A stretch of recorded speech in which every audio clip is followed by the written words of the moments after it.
Hi there. This is Belvino Prosecco Fireplace Focusrite Links, and today I wanted to talk to you guys about an epidemic, and that epidemic is podcasting. It is believed that each year 3.9 billion people decide to make their own podcast. And guess what? You've stumbled across the Tait Talks podcast, which is, it's one of them. So, since you're here, feel free to like and subscribe. See that young man on the screen? That is a young Tait Middleton, a man with hope in his eyes, all his original teeth, because he hadn't been headbutted at the local pub yet. Ha ha ha, that was a great night. So please like and subscribe this channel. Do exactly what that minion's doing and give it a big thumbs up. Thank you. Enjoy the episode.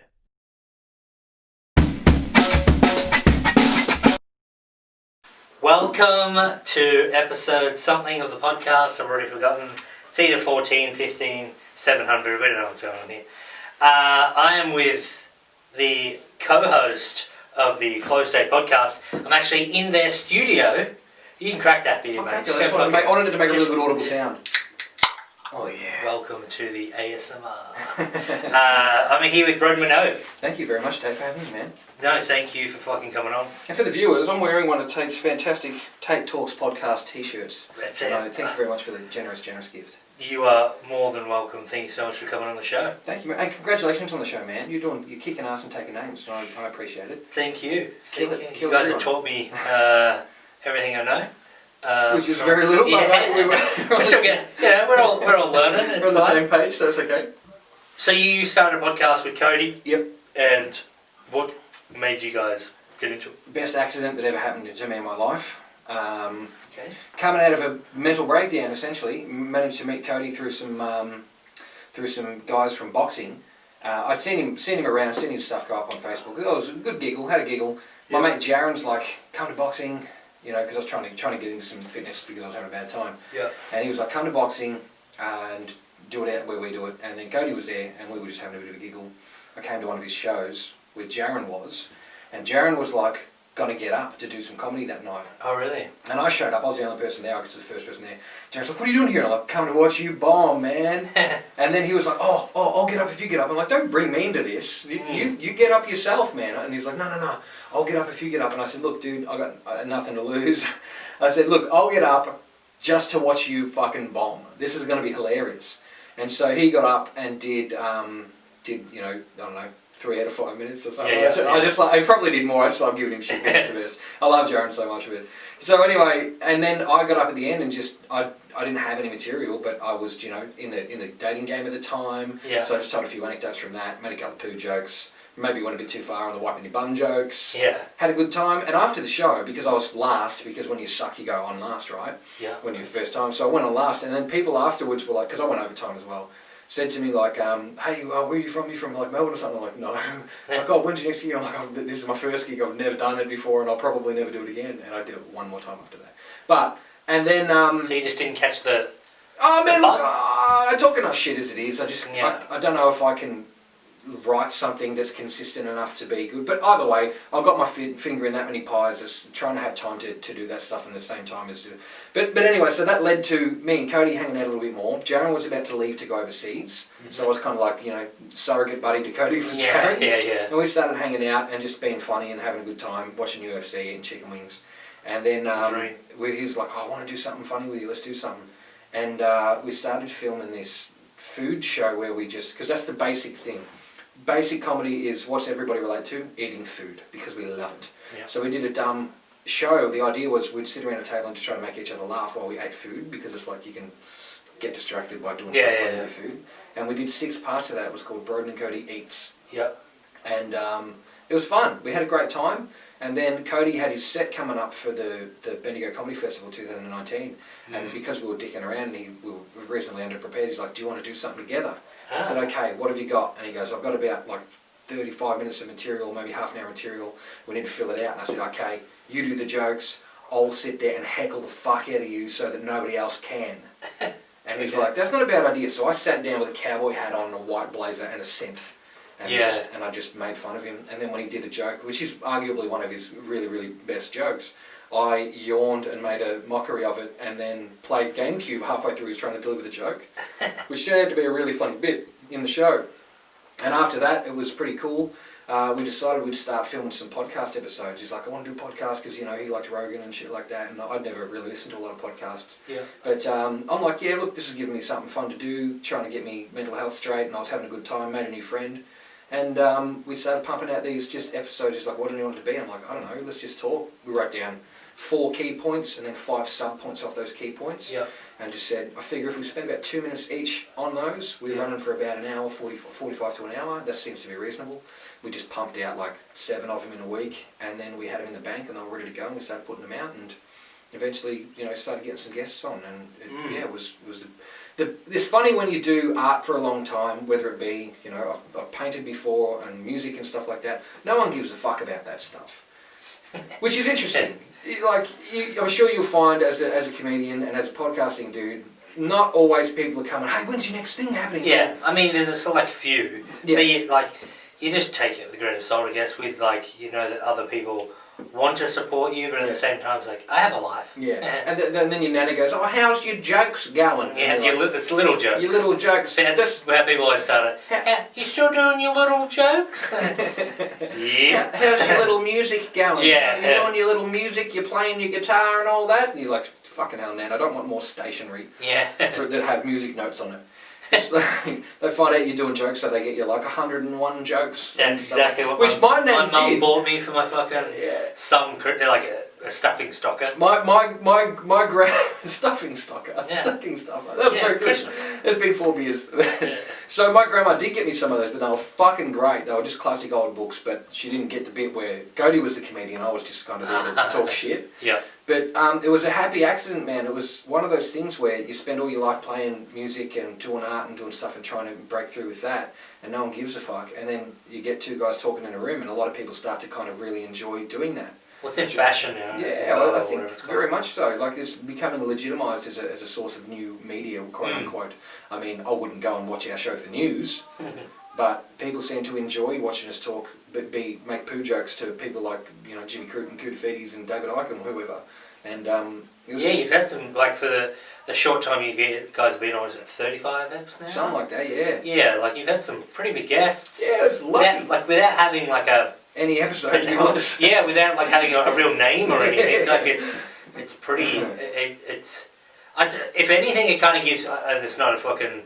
Not putting you down at all, but like, it gives me hope to be like, oh, like, actually, if you do send a fucking well-worded fucking email to someone, they might be like, I'm free. The thing is, you got to weigh up, what do you have to lose? Yeah, true. The answer is normally nothing. Yeah, and I don't have nothing. You got nothing to lose. There's nothing that anyone can take from me that I wouldn't miss. I mean, there is. I mean, obviously in real life, but I mean, as far as this goes, if someone says no, that's okay. Yeah, that's fine. I'm not going to go, they fucking don't want to do the... Because you're not going to get everyone, are you? No. And I've sent some messages to people who I know they're not fucking celebrities at all. That's just fucking friends or mutual friends, and they've turned around and been like, hey, like, listen, like, I love that you've asked me. One, I don't think I'm interesting enough, so if I've sent a message to you, I'm clearly fucking, I know something and I want to know something from you, so I'm exploiting you motherfuckers. But the other one is, like, they're like, and the big one that I don't push, they're like, I don't feel comfortable, it's not really my thing, and I'm like, that's fine. That's fine. Yeah. I'm not here to be like, get on this fucking show, you scumbag. Don't be a prick about it. Yeah. And people like discredit, I suppose, their own jobs and careers and stuff because they've done it for maybe 10, 15, 20 years. Yeah. And you're like, oh no, like, you're an interesting, you do an interesting fucking job. And that's the thing is, these are the situations in which it could possibly become jobs. You know, like, I didn't ever think that we'd have people that actually wanted to give us money to continue to do it, and you know, it's you have your Patreon. Yeah, but like, and I can't believe that. Like, I'm sort of, what the fuck's going on? Are these people crazy? But at the same time, I'm like, hang on a minute, these people actually enjoy this kind of gear, and I'm flattered by it because not often if you put out a little electronic EP, quote unquote, go and check it out. Last again on Bandcamp. If you go and put something like that out, normally you got to like, hey guys, I put this out. If you're interested, you can hit $0 and buy it for nothing, or if you feel like believing me too, no one pays for it, which is fine. I don't care because you make that stuff for yourself. You don't make it so people can give you money. But when people take it on themselves to go, hey, you know what, I want to give these guys $10 a month, you're like, fuck man, thank you so much. And it's just, I want to make sure that those people know that that's appreciated. So I bought a badge machine, so all you patrons, if you're watching Tait's show right now, you're going to get a badge machine. I got one. Yeah, Tait got a personalised badge because I love Tait. Yeah, you might be lucky enough. But like, who would have thought that this is a situation in which you could possibly use it as a career change? I reckon the dream right now would be, what's the one thing that I know how to do the best? Just talk shit. Oh, well, yeah, so I'm not Louis C.K. But I can, just love talking to people like yourself. We're good at just talking shit. Imagine if you could sit around and talk to your mates and other people are interested. I think, and it's if you've got a natural inquisitive nature and you like to be like, yeah, but how does that part happen? How does fucking A get to fucking F? And they're like, oh, well, funnily enough, like the little weird questions you've always wanted. I want to get a celebrity on here and be like, who the fuck does your Wikipedia? Is it you? Is it your dad? Is it a random stranger? Like, how are they getting such... Did it just start? Yeah, like fucking... What level do you have to hit before you get a Wikipedia? It's like really specific information, and you're like, you've got to be saying this. They knew what your fucking dog's name was. Exactly. They knew who your third grade teacher was who told you were a good for nothing piece of shit. Yeah. You spent your whole career getting to it and you've never told anybody. Did your teacher add to your Wikipedia? Yeah, it's like, what the fuck? It's very strange, but they're the little... Yeah, milestones. Yeah, like, I just little questions I want to ask people. Like the weird, wacky shit that you're like, how does this happen? Like, most people want to know about, like, so fucking, like, how much money you making? Do you fucking get to rail chicks all the time? Like, I'm like, so Wikipedia, hey? $50 and no. Yeah, it's very strange. And it's just, I suppose, you can have 100 people in a room and you'd be like, I want you to all ask one question. You're probably going to get 50 of the same, but then all of a sudden it's going to go, like, real fucking weird. And you're like, oh shit, I never thought of that. It's like some friends that I'm like before I do podcasts and stuff, I'm like, I'm speaking to a psychologist. I'm speaking to fucking blah, blah, blah, blah, but that's just private sessions though, isn't it? Yeah, no, listen. And then they're like, I'm like, what would you ask them? What's something you, and I just want to see, like, because I've already got 20 questions in my head type thing. And then they say something left field and I'm like, oh yeah, like, I'm going to fucking add that one. So that's that type of shit. It just goes like, I don't know, it's just being inquisitive, I guess. That's the thing, is those people normally don't have access to talk to people like that, casually, Yeah, true. Because we've all got our own bubble and we've all got the people we hang around with and talk to. Yeah. And not often do people kind of let other people into that sort of environment to be able to express ideas and ask for information and just have general conversations about normal life, because that aspect's been largely lost by things that, I'm not going to get into that philosophical debate about social media, but realistically, the more connected we are, the further we are apart. Like, we got a lot of shtick about the Icke episode because we either agreed with him too much or we didn't agree with him enough. Anyway, so David Icke. So he was a BBC. So he was a goalie, professional soccer player, a football player. He was a BBC sports presenter, and then he was a member of the Greens Party as a spokesperson. And then at some point he went to see his psychic, who told him that he was going to be revealing great secrets on the world stage. He'd be world famous, and he would be protected by some, unknowing multidimensional being or something like that. But they also told him that he was the son of God. And then he went out and said, by the way, I'm the son of the Godhead, and I know all these great secrets. And he had this awakening. And he went on for the next 30 years to write, 20 odd books about all this stuff. He also claimed that the Queen was a multi-dimensional shape-shifting reptilian from another dimension, and that the world was run by these aliens from another planet. All this cool stuff. But he did say, we did, all the research has gone out of my head because we were fucking looking into him a lot when we were getting in contact with him, which took months. And and so he said all this stuff, and at the time the COVID stuff was happening and he was hot topic, he had a book coming out, and so we're like, you know what, let's just, Cody, I was in Broken Hill at this point, like March, and Cody's like, I'm going to get Icke on, I'm going to get David Icke. I'm like, you fucking serious? He's like, just message him. I'm like, you know what, got nothing to lose. What's he going to say? No? He might not even read it. It's like, it's not like saying, we're going to get Robin Williams. It's like, well, he's dead. Yeah. So he's not coming on.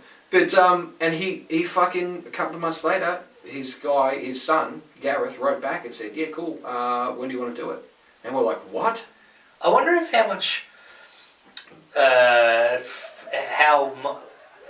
in depth they went into your stuff. I don't think they looked at us. Yeah, because it was quite interesting. Because it would have been interesting, and obviously he would be a master at speaking. Yeah. If you guys tried to railroad him. Yeah. Oh, and be like, yeah. I think that's his bread and butter. It's like Ben Shapiro, whatever his name is, when he's just like, I thrive on this shit. It's my job. That's the thing is, we talked about this a lot. I said, I don't want to make us look like a fuckhead on our own show. And the thing is so that we do that ourselves. We do that ourselves, but I know he's a very, very good talker. He's a very good argument guy. Oh, they manipulate. Oh, well, and that's the thing is, if you disagree with something that a person like that would say, they go, well, how do you know? Have you read any of my 20 books? And of course the answer's going to be no. Yeah, and it's like, well, how do you know? Because my research, and I'm like, that's the thing is, I'm like, I'm not going to challenge anything. I'm not going to research shit. So that's the thing is, we were either told we were conspiracy theorists, or we weren't true truth seekers. Yeah. No one said, congratulations on the fantastic marketing job. Yeah. Which, I mean, and that hit, like, that was, the Coup de Fedes episode was massive. Yeah. That was the first guest. And then the Icke episode got us a lot of negative and positive attention. But I mean, I'm happy to take 3,000 hits in 2 days. Like, yeah. I mean, we got a lot of people come to see what we're really about, which is having a good time. They saw me try to hit a couple of jokes with David Icke that didn't quite land, like doing a poo, getting rectally probed instead of like temperature on the forehead. But hey, at the end of the thing, he came around and we did kind of like a fake out, thanks for coming, and then we had a quick chat with him. That's what I wanted the episode to be like the whole time, just having a casual chat. But the guy does 10-hour talks, right? Oh. And so basically, we filmed it at 2 a.m. because it took forever. Time difference. We kept getting fucking moved back, and I'm like, this isn't going to happen. I'm losing faith. And Cody's like, hold tight, we can do it. It's 2 a.m. Cody went to a psychic. We will get David Icke on. And he's like, it's 2 a.m. and he goes, you're on holidays, just do it. And I'm like, you know what, fuck it. It's a good story. Let's make it happen. Yeah. So we pumped it out at 2 a.m. and everyone's like, why didn't you challenge him on this? And I'm like, A, I didn't know what the fuck he was talking about. B, it was 2 a.m. Give me a break. And that was the thing is, everything that he had said on episode, I had heard him say on other podcasts when we were looking into what he was doing at the moment. Yeah. So it was almost just like watching a YouTube video, and I had to kind of stay alert for it. Yeah. Very, very hard to interject on a man like Mr. David Icke, who's a prolific. It's his job. Gets in the flow state. Yeah. That's his gig, and it was really, really kind of difficult to do that. But at the end of the day, I don't feel like he's a bad person. I feel like he's an interesting man. With interesting tales, and somehow he wants to remove himself from society in such a way that he doesn't have to acquiesce to, but he's done it in such a way that he's still part of the capitalist system because he still has to pay tax on the books that he sells. Yeah. So he's out of the system, but he's still a big part of the system. Mm. Very interesting, because you and I can't just fuck off on our jobs and say, I'm not doing it, I'm not bloody doing it, we can't just fuck off. Well, I'm unemployed, so I can, but... Yeah, well, but that's the thing is he managed to do that at a time in the 1980s, 1990s, when he'd already had a career in sports and in television, probably managed to pay off a house by that point, because he was, a celebrity. He's gone to a psychic who doesn't know anything about him, quote unquote, but also has obviously seen him on television because he was on BBC. He was a sports presenter, and he was a spokesman for the Greens Party. So of course you're going to say to somebody, David. Exactly, but of course you're going to say to somebody, you're going to reveal great secrets to the world because he's a fucking news reporter and he's a Greens spokesperson. Yeah. On the world stage. Yeah, well, you're on the world stage as a spokesperson for the Greens, and then, I mean, who knows what else happens? Maybe this is the best part. How can you disprove any of it? I don't have to believe it. I don't have to disbelieve it. But that's the thing is, someone could say to you, Tait, this is going to happen, and then you go, fuck, I believe that, and you make it happen. And the son of Satan. That's right. Maybe you could, but you can't be the son of Satan because Satan can't exist unless God exists. Because Satan used to work for God, and then he kicked him out and made him run the shithole down there. And if you really do believe that, Satan looks after all the bad people, right? So he's technically working for God anyway, punishing bad people. So he's probably one of the good guys. He doesn't. If Satan was a bad guy, he'd let all those bad people out of hell. No, I think there's something there. Like, isn't there something that keeps him down, or keeps him? I don't know, magic spells or some shit. It's the same thing that happens when you get married or have a funeral. You have to do the magic spells, otherwise it's illegal. It's true. What was I going to say? So you guys got David Icke on. You got Anthony Koutafidis, which was an ex-superstar Carlton player. You had Jimmy Crute. Yeah. Cody did it all. I'm just here for the ride, man. I don't even know how it happened. I've got a pretty bad hit rate with my guests coming on. Do you go obscure, or is it? I just go with people I can conceivably get in contact with, and they're like, ugh. Sometimes you get lucky, sometimes you don't. And you know, first 10 was just Cody and I, and then Cody managed to snag Kuda out of nowhere. Yeah. And then Jimmy Crute, who he knows from jiu-jitsu. And then we got Goxie, because you guys have done gigs with him. Yeah. And then my mate Andy Dowling came on, who's the podcast king of Australia. I love Andy. Yeah. And then he got Darren Petty, because Darren Petty's another podcast fucking dude and he's a jiu-jitsu guy. And yeah, Tommy Seagate, who was a suburban footballer. Your sweet self, who we've done a few times. And we love it every time. Just pouring it out. Yeah. And like, my hit rate for that is pretty low. I think I managed to get Dean Eliotto and Andy Dowling. Dean Eliotto, well, you've heard this story, but I love it so much. I watched this Alien movie when I was a kid, and it fucked me up. And then I saw it 2 years ago when I was having a bad time, and it came up, and there was credits on it this time, because originally it didn't have credits. Okay. And I found the guy's name, and I found him on Facebook, and I'm like, this has got to be him. I said, hi Dean, did you do this movie in 89 or whatever? And he wrote back 6 months later and just said, yes. Really? Yeah. And then... and I told him... like a Clerk? Have you seen Clerks? Yeah. Was it like that type of... No, it was the very first ever found footage style film. So you know the Blair Witch Project? Yeah. This was the 10 years previously, this was the precursor to Blair Witch. It was literally, they picked up a tape and they played it. And it was of this family that got together for a little girl's birthday, for her 5th birthday, after their father had passed away. Yeah. And they've got the kid spent his inheritance on a video camera. And the power goes out, so they go outside to check it, and they see in the crops, they see a fucking ship. And what the fuck is that? And then an alien sees them, zaps them, one of the guys gets burnt. They run back to the house, tell everyone, there's fucking aliens out there. Yeah, real funny. No, serious, lock the house. Then the aliens start closing in on the house, and everyone gets systematically abducted over the night. And then they shoot an alien and bring it inside, and then it possesses the little girl, who then like lets her into the house. It's fucked up. Yeah. Ruined my life. Fuck that guy, man. Ruined my life. Get him on the podcast to yell at him. Yeah, I did. Because you wrecked my childhood, you piece of shit. Yeah, I said that to him when I first messaged him. I'm like, you fucking ruined my life, man. And he goes, hey, great, man. If it F'd you up for 10 years, because it took me 10 years to realise aliens weren't coming to my house, right, to get just me. Yeah. And then he's like, oh, man, I suppose it's a good movie. And I said, it's a great movie. So months passed, and then I just randomly, we didn't have a guest for one of the weeks. We normally try to stay a few weeks ahead. And I'm like, maybe I'll ask Dean. And I messaged him, and he wrote back this cooked ass response that basically said, no, I will not do it because you have weird un-American accents that make me feel it's inferior. And just weird shit. I thought, this guy's an arrogant prick. And then I read it again, and I'm like, hang on a second. He's joking. Then he says something about, if you can tell me who's Broden and who's Cody by proof of library card, and then tell me what your favourite line from Road Warrior is. Got a good fucking sense of humour. Yeah, and I wrote back to him and I said, I couldn't conceivably tell you which one of Broden and Cody because we share a Tyler Durden and the narrator style relationship. Yeah, okay. And I just responded in kind to him and just fucking made gags about it. And then he wrote back, anyway, when do you want to do this show? And he came on and he was the funniest motherfucker in the world. And I've kept in contact with him and he's a really, really lovely man.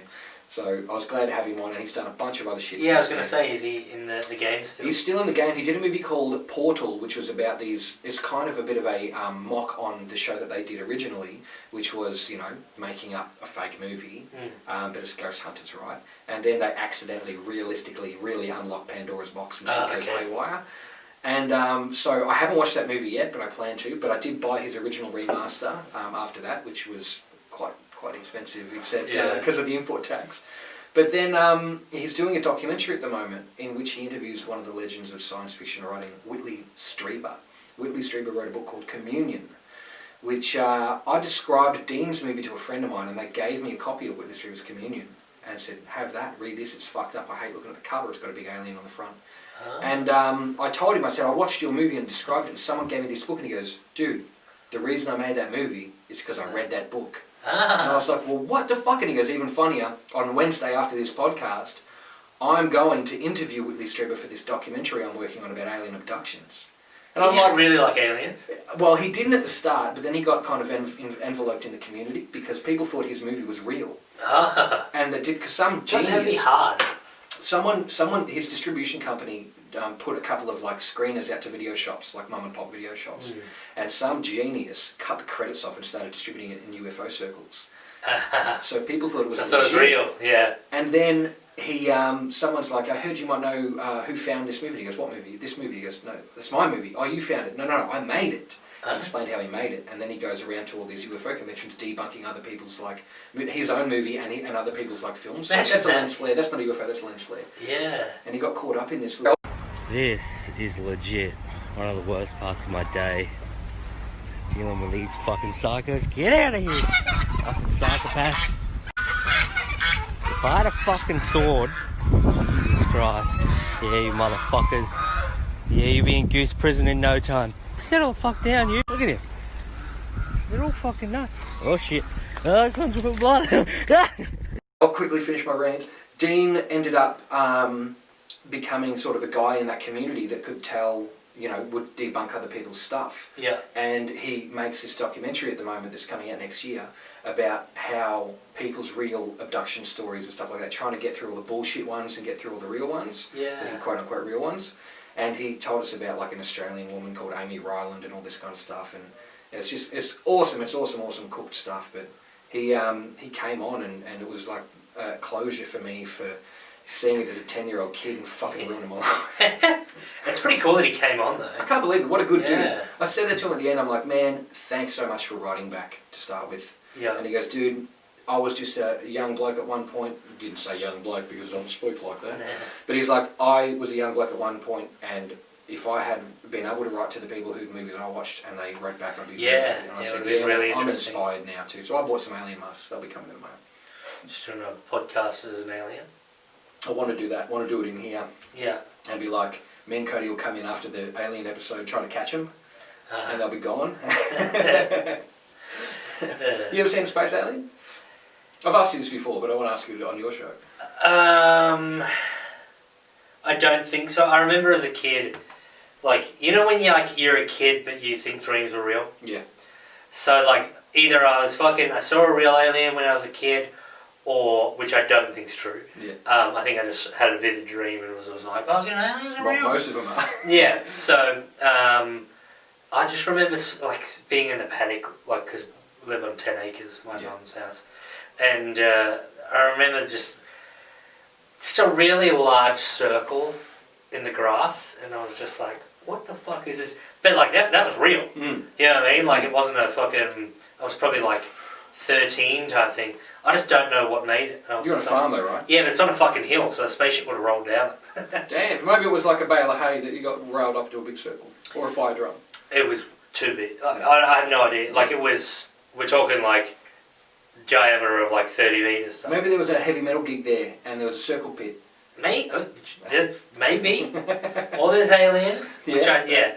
But it's going back to the David Icke stuff and when you guys did that episode. Yeah. It's a hard thing doing podcasts like that where like the best thing that can happen from it is you get a couple of fucking fans and they're just like-minded and they're just like, oh, we just enjoy your stuff. Yeah. The hardest part is retaining those people because they're like, we want to hear conspiracy stuff 24/7. Well, we've got it.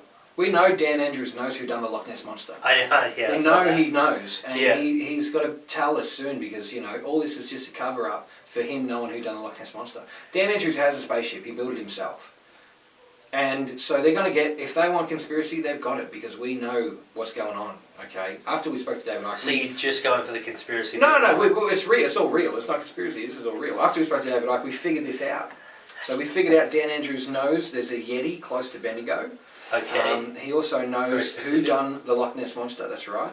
Yeah. He built a spaceship and he's trying to find a thing called the Cone Zone because he's trying to get everybody to stay inside so they have to smoke more bongs. Oh. Yeah. That's what they're going to get. So if they're coming for that, then they're going to get it. We'll deliver every single time. I don't know, but this is the thing: is if they come in and they see something they like, they'll stick around. We're never going to cater to them. No offense to anybody, fans, whatever. It's our show. We'll do what we bloody well. Same with you. You're never going to get anybody on because someone says you should. Well, I'm never going to get David Icke on because I just message him. He might come on purely because he'd be talking shit and I'd be like, "You're bonkers." You could just you're fucking insane. Repost one of his YouTube videos. You wouldn't give you the chance to tell him that. You wouldn't give you the chance. Why does he just talk? Yeah, keep going. And that's the thing is because I was like, hang on a minute. You think everyone's going to be a synthetic human that sounds really cool. Why, like... Are we brushing over this? And he was like, I said, you make it sound very sinister, but I want a pet alien. He goes, well, it is incredibly sinister. And I'm like, what benefit does the human race have, does the global elite have in making people not be able to make more people? If they want more control, they need more people to have control over. Why would you want to stop them from having kids? To stop them from being a real human? To stop them having emotions that you can control? It doesn't seem realistically... Start sparking. Yeah, you know what I mean? But like, I feel like if you want to do that stuff, then you could create those fully bionic people and send them to another planet, populate that planet, and tell them what to do. But I feel like that you have more to gain. This is getting all dark, but if I feel like you've got more to gain controlling real people than you do making them slightly synthetic by putting an Elon Musk chip in their brain. He also told me that Elon Musk's grandfather was like some kind of dude back in the day, and then obviously Elon Musk is this new breed of them. But I'm like, I don't think Elon Musk's great-grandfather had anything to do with Elon Musk being that smart, going to those places and starting PayPal and getting his hair plugs done. Yeah. I don't know. I mean, this is the thing, is that at the same time, maybe it's all real. Yeah, who knows, yeah. And this is the thing, maybe he knows something I don't. He probably does. But what we know is only what we can know. But what I really wanted to talk about was that he has some great concepts on consciousness, which is things like you and I, everybody, everything that lives is one consciousness, and we are just individual points of that experiencing itself subjectively. Okay. Do you know what I mean? So if I hurt you, I am hurting myself and everyone else. Because of... That's right, you're hurting me. That's right, but not only because of the wave of grief that goes through that and how you affect people and how that you won't be around to affect people positively anymore, but things like as a global, as an infinite universe crossing consciousness, it would be damaging to be negative towards that person. Ironically, being negative towards everyone who doesn't believe what you believe is sort of damaging that consciousness. Yeah. But that's the thing, is the universal love, that's the only way you can get through things. I agree with that. But that's the thing, is that every single person's individual point of consciousness has a different experience. So how can you cater to every single one of those? I wanted to talk about that. He wanted to talk about COVID's fake. Yeah, I mean, once he's got his hot topics and he wants to keep on shooting them out, it's what he has to go through. He wrote a book about it, so he wanted to talk about that, and that's fine, because, hey, guess what? This is the thing. Whatever you believe, you still got to go to work, you still got to pay your fucking bills, you still got to do that stuff. If you don't want to wear a mask in public, that's fine, but how are you going to make money? Because you need to put that on to go to work to make money to feed your family, to have your bills, to do your stuff. Or, guess what? We all just pull the plug and go and try to grow stuff on land we don't own. You know what I mean? And I don't, you can't own land really. It's been here for millennia. You can't just pay for some money and keep it forever, because eventually it's going to be gone. But hey, someone stands to gain from that in the short run. So, whatever. I'd love to own some land, but... Yeah, it would be... It's just a really long part to get back to owning land. It's like all that whole thing, like, yeah, we're actually doing a realtor fucking... That's right, yeah. Hey, look, man, and it's people are making it really hard for me at the moment because they're all moving to Bendigo. Yeah, I mean, driving the prices up. Even driving up here, it's a very nice area. It's a great place, man. And then everything in between seems to be getting bigger and bigger and bigger. Yeah, it does. So it's just one of those, like, my folks bought a house for super cheap back in the day, and it's whatever it's valued at now is 200 times that. But it's insane. But remember that at that time, that probably wasn't super cheap to them, Yeah, true, but they've worked out that it's still a lot different. Well, think about the when my parents built their house. That probably would have cost. But they were still making 10 grand a year, 15 grand a year. Yeah. If the house costs 60, but whereas we're making, let's hypothetically say 40, and it's $1 million, you're like, it's not the fucking... No, it's not the same as far as that goes, because this is the thing, the productivity in society has gone up. The wages haven't gone with them. The wages haven't expanded. Hey, go to another country, and... That's one thing I've learned from travelling is Australia. I know, not every job gets the paid. Greatest. It's the greatest. We get paid so well. Exactly. That's why I'm quite happy to do what I'm doing and not. You can afford a house somewhere along the line. I could, and that's the thing is, if you get a partner, whatever, like social standards of what I would like to do, then I could probably just go, fuck it, I'll get that 1-bedroom flat, because investment property or whatever. But at the end of the day, man, I'm just happy to be alive, because you can't take that shit with you. It's true. You can get more money. You just work more. I mean, why? If you wanted to, you could have fucking 3 jobs, and every I work Saturday mornings here and here. I do this, I do that, blah blah blah. your quality of life. You're like, fuck that, I want to sit down and do a fucking podcast. Exactly. You know? And man, I had to go through that. I kept brushing on the fact that I was having some depression issues a couple of years ago, but I had a business for a few years, family business, and after a breakup, I had a fucking total meltdown. And it was a matter of, okay, what do I want to do, really? What do I want to do? Do I want to be here anymore? Do I want to be there anymore? What do I actually need to do to continue to function as a happy person? So I took a fucking pay cut, I took our cut, and I just stayed home. I literally stayed home for 3 months having a mental breakdown. It was the best 3 months. It was everyone, go through one. It is the best. I think people are at the moment. Oh, please go through it. But just remember, you'll come out the other end and everything will be fucking better than ever. Because the best thing you can possibly do is wake up after having a really, really bad time. Not necessarily recommending it's in a hospital, but if that happens, then sometimes I put you on the really nice things. And then you spend a couple of days eating HSPs, you do some gardening, you think about yourself for a little while, you don't leave the house for a month, and you come out the other end going, you know what, it's not worth getting that upset about, is it? And then, it's true. And then you just go on, what do I need immediately to make myself happy? Do I need to be in a 3-bedroom house? Probably not. You could probably downgrade if you have to, if that's all the cash you can get. And then just work towards that. You've got to think about the only thing that's truly yours is inside your brain. And we don't even know where that really is, you know what I mean? Maybe it's not in your brain, maybe it's somewhere else in your body. But you kind of know the brain's here-ish. Yeah, it's red here-ish. Like, that's the thing is, you can't truly be happy just slaving away for someone else. Think about you go to work for 8 hours, then you go home and you turn off like a robot and stand in the cupboard, and all you're doing is waiting in a box to go to another fucking job. That's why I've always said that if I won the lottery and had an abundance of money, then I think I would probably die. I know I'm not working now. Yeah, but what are you doing? In saying that, like, I would just be like, I'd be just living it up too hard, and then I wouldn't have the routine to get me out of anything, and I would just burn myself into the ground because I would be like doing everything. So, have you heard Kevin Hart talk about Dave Chappelle? No. Kevin Hart talks about Dave Chappelle in the sense that Kevin Hart has too many responsibilities to be able to say whatever.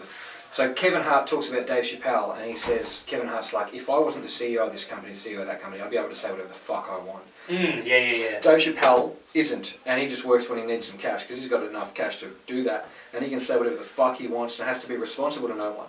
And that's the thing is that if you're in a position, or in a job, in which you have some kind of social levity over something, and you misstep, cancel culture is prevalent, right? You're fucked. If you say anything wrong, you're in trouble. Yeah. And that's the same thing when you're in a job. If you're in a job where you have to be respected or whatever, and you want to go and say edgy comedy, or you want to go and make a rap album that says fuck in it, or something like that, someone sees that, he goes, that's a bad example for the children. Yeah. And you're a public figure. And then you're really limited by that. Whereas if you're, for example, again, David Icke, you don't give a fuck and you got no one to be responsible to. And then people are buying your books as well. They are, and then you're living off of that. Yeah. But it's one of those things, you've got to be able to weigh up what can you do to survive, in the sense that, water that comes out of the sky, you get charged for that. Except, obviously, it's for the infrastructure and all that kind of providing it. But realistically, you can just get some water. Yeah, I mean, if you're willing to drink out of a puddle. Yeah. But yeah, there's always someone that's capitalising on anything and everything. You can't even die. Music shops are perfect. You guys at the moment, with COVID, you're probably gone gangbusters. Well, in a sense, yes, but in a sense, the cost of everything from a supplier chain has gone up. Okay. So, I mean, it's just, like, they didn't give a clear directive to any of that kind of retail to shut. So if you shut, you're shooting yourself in the head. But if you stay open, you've got to run that risk of, we put all of the protocols in place. Luckily, I just work there, I don't own the joint, so I don't have to have that fear. I'm not. Do you yell at people? I kicked one guy out once. What happened? He called me a fuckhead into my face, and he was standing behind the counter. And I said, you need to get out from behind the counter now. He goes, fuck off, you were trying to fuck my deal up. And I said, get the fuck out right now. And he was like, what? I said, get the fuck out! And I got the big boy voice on, and I grabbed him just gently by the shoulder and gave him a bit of a nudge. Oh, I'm sorry. You're not fucking sorry. Fuck off. And then why was he wrecking? Why do you think he was wrecking the deal? So he came to us from. He came into the shop. If this is going to impede you... No, okay. No, this is fine. Fuck that guy, man! Came into the shop with a check, and he okay. said, hey, can you just give me the money for this check? $400 or whatever. And I'm like, $600. And he goes, can you give me the money for this check? And I'm like, what? No, the guy who I worked with was like, bro, what do we do with checks? I said, no, I didn't even know the situation at this point. I said, no, the other two guys can only do the deal with checks because it's an antiquated system and doesn't really represent anything. It's a piece of paper, or it could be anything. Yeah. And he got lippy at me, and then he came around to talk to the other guy, and I'm like, he's going to, fuck up the deal. And I said, so what was the deal after I kicked him out? And he goes, he had a check for $600, and he wanted us to cash him out $600 and take the check off him. And I'm like, dude, we are one block away from a bank. Not only a bank. Isn't 19 fucking whenever that fucking used to happen? Yeah, and he said it was going to cost him $60 because they take 10% of the check when they cash it or whatever. So it's going to cost him $60 to cash it. And then, you know what he wanted the money for? So he'd go to cash converters to buy a bass guitar. That's like, we're a music shop. Don't come in here and ask for money so you can go buy an overinflated second-hand instrument and then bring it back for us to fix because it's most likely fucked, which he did. I used to work at a pub, very briefly when I was overseas. And the fucking people used to come in with food and sit down on the tables, order a beer, and you were like, what the fuck are you doing? We were like, it was a pub restaurant, it was a nice restaurant. And they just sit at the table and have a beer? Yeah, and you're like, it's not fucking BYO. Yeah, oh, hang on, what would they do? They'd open their own beer. Sorry, they would come in, buy a beer. Yeah. They would bring in their own food and start eating at the fucking... Because there was like a snug area, like tables just set up, kind of like this and whatnot. Yeah. And you could sit down and just have a fucking chat. But they would, start fucking chatting to their friends and then pull out their hand in their fucking bag and start eating a fucking muffin or a cake or something. Like, it's like, if you think that's a normal thing, you're a fucking idiot. This isn't a park, mate. No. Yeah. It's like today... I went and got fuel on my way here. It takes fucking nearly 3 hours to get here. Had to get fuel. There was a girl who was like fucking around with her car. She got fuel and then she walked so slow, didn't move out of the way, and then went in and got fucking around inside. She could have moved, but she was so fucking attractive. Like we're talking. No. It was like she was gone from the. She just. But I was like, you live in a different world. Yeah. You don't have people fucking yelling at you. If it was some fucking... I don't yell at people. If it was you or me... Yeah. Get a fucking move on, you bearded bastard! Yeah, but whereas it's like, these doors are all open for you. Like, it's such a funny... It's like, hey, maybe you should bend over and do your windscreen, baby. Oh, yeah. And that's not okay, also. But, like, that's the thing is, you do get treated different. Man, when I looked really good. This is mental breakdown time as well. I looked really good at that point because I hated myself and I wanted to hurt. So I did lots of working out. Okay. And the result of that is, you start feeling really good and you start looking really good. Yeah. People were... So you stopped because you wanted to feel miserable? No. So, but I just... What are you trying to say? No, but that's the thing is that I definitely... It was one of two things. I noticed people were much different towards me. And... Because I didn't think I'd change, I was still walking around with a furrowed brow. Yeah. But people were nicer to me almost immediately. And I didn't know it was because... Yeah, like that. I don't know why the guy at the coffee shop slapped me on the ass, that's weird. But like the people were nicer to me, and I didn't know it was because I had some kind of positive outlook, or because I looked friendlier, or it was because I wasn't a fat dude anymore.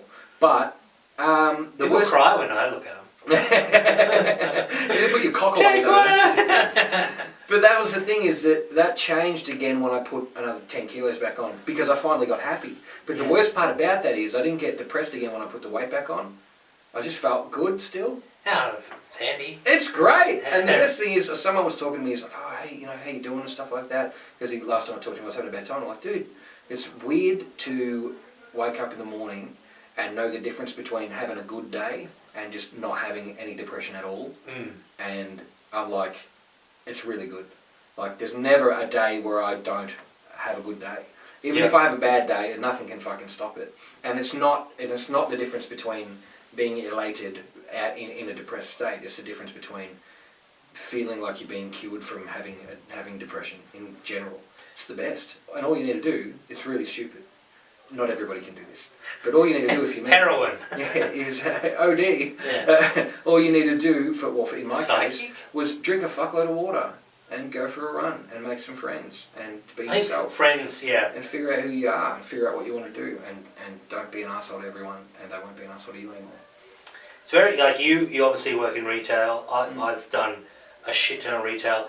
How funny is it how you can be having a good day, someone comes in and they're like, do you sell this? And you're like, listen, this is not how you fucking talk to people. Yeah. You've just changed my personality in the 3 seconds that you've spoken to me. You fuckhead. I've always been very good at avoiding that, even when I was having a bad time.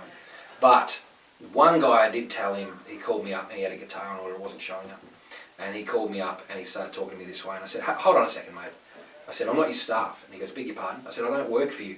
He's like, what do you mean? I said, I don't know what's going on with your thing, but you can't talk to me like I'm one of your bad staff. I'm trying to help you here. It's out of my hands. This is another person's issue. What do you need from me and what can I do to help you? And he got on the back foot straight away. Because I learnt this, and I learned it from Cody, you don't have to take shit like that from people. When he worked for a well-known telecommunications company and had issues with some stuff, he's like, you don't get to talk to people like that. Why would I want to talk to you like that, Tait? You wouldn't want to talk to me like that because it doesn't do anything.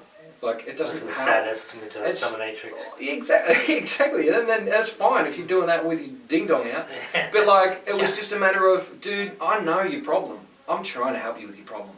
Why is getting upset at me, ground level guy at the front of the shop, gonna help a Sydney company who orders from an American company make that guitar for you any faster? People like to vent, don't they? It's strange. And once I said that to him, he realised what an arsehole he had been. And he apologised to me. And I said, that's fine. I said, I'm sorry for being that frank with you. However, just remember that next time. Yeah, I know you're the manager of a place and all that kind of stuff, but I don't work for you, mate, and you don't get to talk to people like that out in the real world. Yeah, it's very, very odd.